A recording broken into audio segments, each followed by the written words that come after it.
Nah, this ain't right.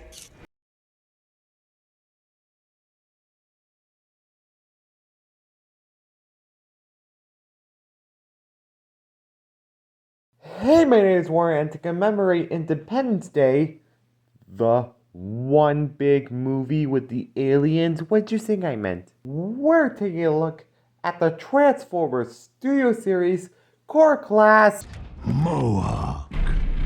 Mohawk? What up, fellas? Man, I want to kill you right now. But I'm gonna kill you later. Definitely gonna kill you mofos later. I recently bought this guy to address Michael Bay, the big, fat elephant in the room. Mohawk deserves better.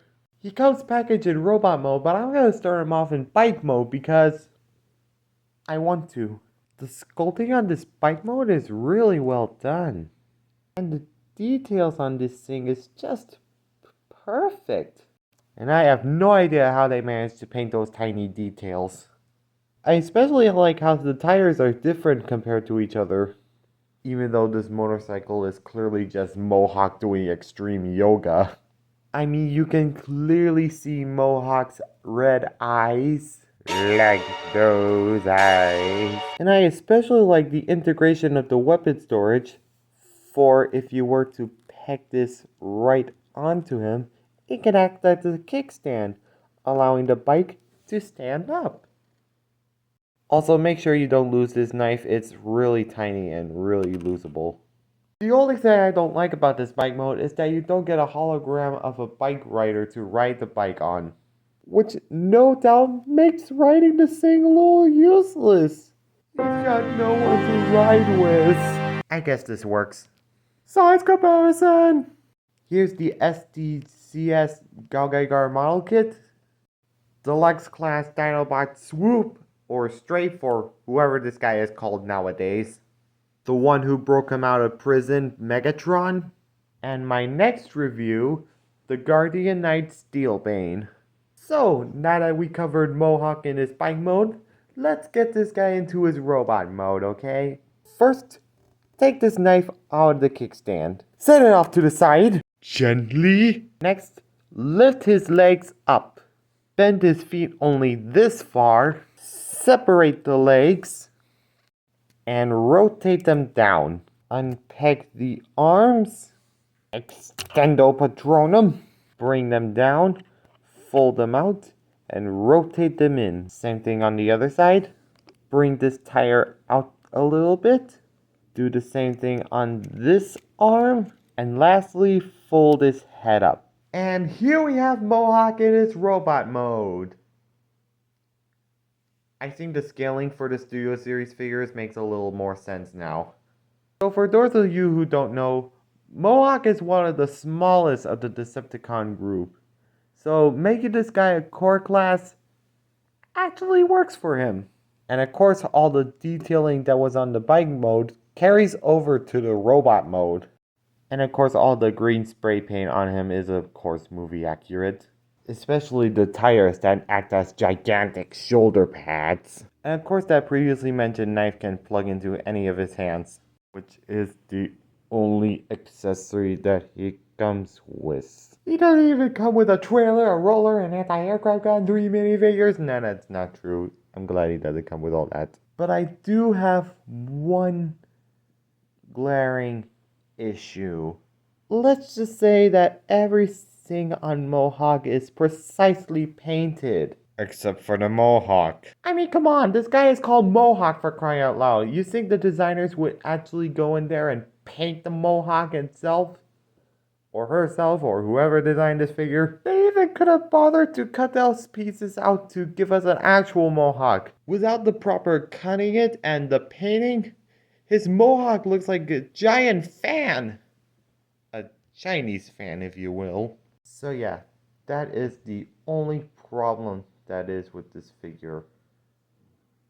But you know what isn't the problem?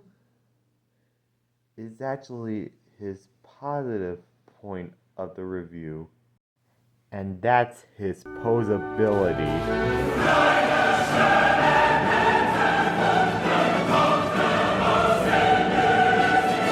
Before we get this started, let me remind you that this guy is mostly ball joints. I mean, if he didn't have any ball joint, he'd just be a stick figure.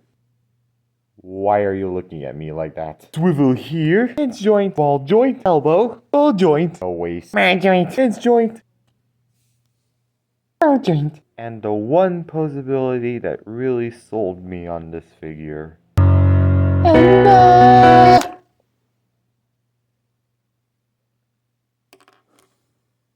Yeah, so not only did you get this nice hinge joint at the mouse, which allows for some very nice Muppet action there, you can even remove his head off, where you can recreate that one scene where Bumblebee wrecked Mohawk in this alley.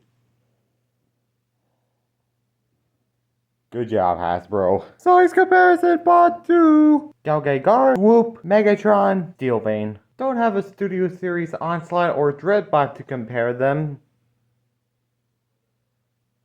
Not yet anyway. So overall, this guy is a great figure with a fantastic paint job, fantastic robot mode, and wait a minute. This review seems a little short.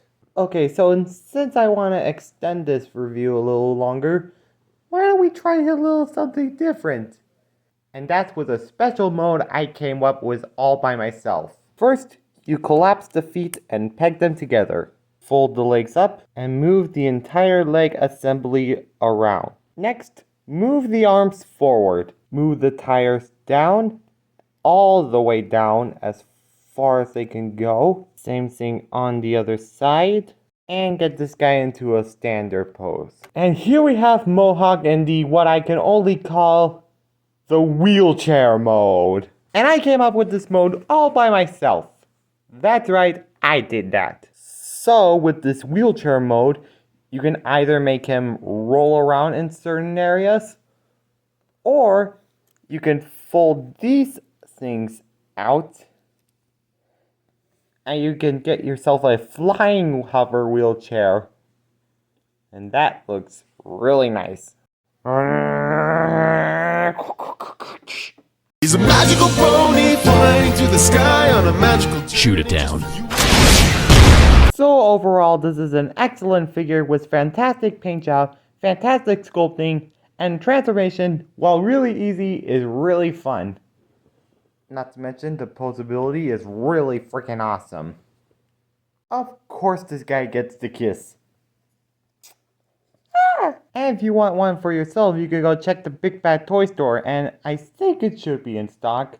I don't know, because I got this guy from Amazon, and it was about, I don't know, $16 for a core class figure.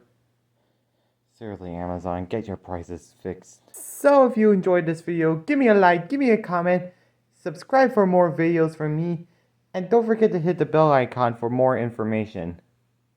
And also check out my Instagram and TikTok for more updates on videos I review. I'll see you next time, and a happy 4th of July.